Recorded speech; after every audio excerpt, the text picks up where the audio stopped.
ప్రజ్ఞా sports team India head coach Rahul Dravid పదవి కాలం T20 ప్రపంచ కప్ 2024తో ముగియనుంది. ఈ నేపథ్యంలో హెడ్ కోచ్ పదవికి భారత క్రికెట్ కంట్రోల్ బోర్డు బీసీసీఐ దరఖాస్తులను ఆహ్వానించింది. ద్రవిడ్ తరువాత అతడి స్థానంలో కొత్త కోచ్గా ఎవరు వస్తారు అన్న ఆసక్తి అందరిలో నెలకొంది.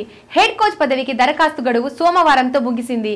మొత్తం 3000కు పైగా దరఖాస్తులు వచ్చినట్లుగా ఇండియన్ ఎక్స్ప్రెస్ తన కథనంలో తెలిపింది. ఇందులో చాలా వరకు ఫేక్ అప్లికేషన్లు ఉన్నాయి. ప్రధానమంత్రి నరేంద్ర మోడీ, అమిత్ షా, సచిన్ టెండూల్కర్, ఎంఎస్ ధోని, హర్భజన్ సింగ్, వీరేంద్ర సెహ్వాగ్ వంటి ప్రముఖుల పేర్లతో దరఖాస్తులు వచ్చినట్లుగా పేర్కొంది. అయితే అర్హులైన వారు ఎవరెవరు దరఖాస్తులు చేసుకున్నారు అన్న సంగతి ఇంకా తెలియరాలేదు. అర్హత ఉన్న దరఖాస్తుదారులను కన్ఫర్మ్ చేసుకోవడం కోసం బీసీసీఐ పర్సనల్ గా మెయిల్స్ పంపుతున్నట్లుగా తెలుస్తోంది. హెడ్ కోచ్ పదవి కోసం దరఖాస్తులను ఆహ్వానిస్తూ అందుకు గల అర్హతలను తెలియజేస్తూ బీసీసీఐ ఇటీవల ఓ ప్రకటనను సోషల్ మీడియాలో విడుదల చేసింది. దీంతో పాటు దరఖాస్తు చేసుకోవడానికి గల లింక్ ను సైతం అక్కడే పొందుపరిచింది. అందరికీ లింక్ అందుబాటులో ఉండడంతో ఎలాంటి అర్హతలు లేకపోయినా కొంతమంది తమ పేర్లతో, ఇంకొందరు వేరే వారి పేర్లతో అప్లికేషన్లను దాఖలు చేశారు.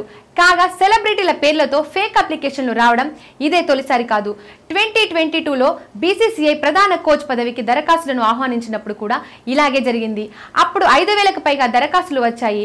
ఇదిలా ఉంటే కొత్త కోచ్ రేసులో అందరికంటే ముందు టీమిండియా మాజీ ఆటగాడు, కోల్కతా నైట్ రైడర్స్ మెంటర్గా గౌతమ్ గంభీర్ ఉన్నట్లుగా వార్తలు వస్తున్నాయి. ఐపీఎల్ ఫైనల్ ముగిసిన తర్వాత గంభీర్తో జైషామ్ సుదీర్ఘంగా చర్చించడం ఈ వార్తలకు మరింత బలాన్ని చేకూరుస్తుంది. Please subscribe Prajna media. Please like, share, subscribe to Pragna Media. Pragna Media, please do like, share and subscribe. Please subscribe to Pragna Media. Please like, share and comment if you like the video. Pragna Media.